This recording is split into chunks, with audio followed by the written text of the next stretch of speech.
I told you the Zelda Breath of the Wild weapon durability system was actually perfectly designed, well then I would be lying. But I do think that it's actually pretty good and not as bad as people make it out to be. My name's Joe Bandon, and today we're gonna talk about why I think that the Zelda Breath of the Wild weapon durability system was actually needed. If you've ever played a Zelda game other than Breath of the Wild, you will know the standard layout of a typical Zelda. You start a game and you get pushed into a scenario. In Ocarina of Time, it would be the Great Deku Tree sending you Navi to inform you that shit's now fucked and you have to unfuck it. In Majora's Mask, a little Deku kid pisses you off, so you chase it and you get turned into a little wooden boy. But then the bad stuff happens, and you find out your mission, which is something along the lines of, Mom, Ganon did something to Zelda again, or some other evil dude is stirring up trouble. You go to different regions, fight through all the different kinds of dungeons, often elemental themed, curse you water dungeons, and get special equipment or weapons to complete said dungeons. This could range from a hook to a fire staff to a chicken. Later on, you might find use for this equipment even outside of the dungeons, either for fighting certain enemy types or reaching new regions that you haven't reached before. And this is where Breath of the Wild comes in. You see, Breath of the Wild kind of threw that shit out of the window.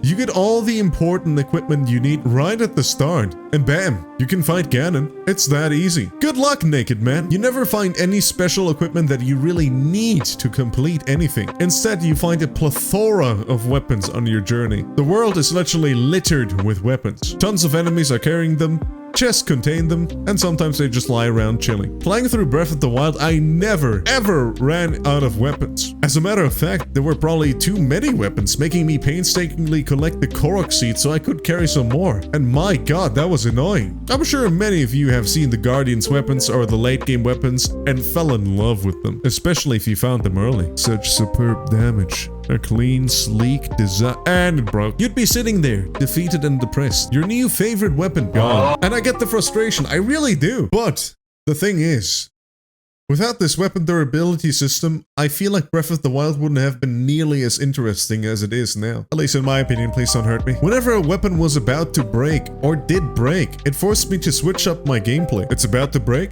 I'll just throw it at an enemy, knocking him out cold, doing extra damage, taking his weapon that he dropped, and slapping him with it, if he didn't already die from the superb bonus damage. I'd be constantly switching weapons and weapon types, maybe even using a weaker weapon that's about to go, just so I could break it and utilize the stun and the damage. By the end of the game, I can safely say I probably used every single weapon that the game has to offer, which is what I could not have said if the durability wasn't a thing. I'd just be using maybe 4 weapons total. I mean, why switch it up with weaker weapons if I have a Knight's Broadsword with 26 damage? Why even use the Skelly Boy's arms that they drop, or any other weapon types as a matter of fact? There are actually quite a few weapon types in the game, and I'm sure you wouldn't be using any of them if none of the weapons ever broke. Just forget about every single other weapon type out there. Just get a Guardian Sword from a trial and cheese through half of the game. The poor farming hole lying on the ground, all forgotten and never to be used. And this is what I'm talking about. The system leads to innovation in combat. It forces you to switch up things. You can't just get comfortable with one weapon. No, that weapon is gonna break at some point, and you're gonna have to plan for it. This is actually what I really loved about previous games. For example, in Wind Waker, if you defeated Phantom Ganon, you could take a sword, which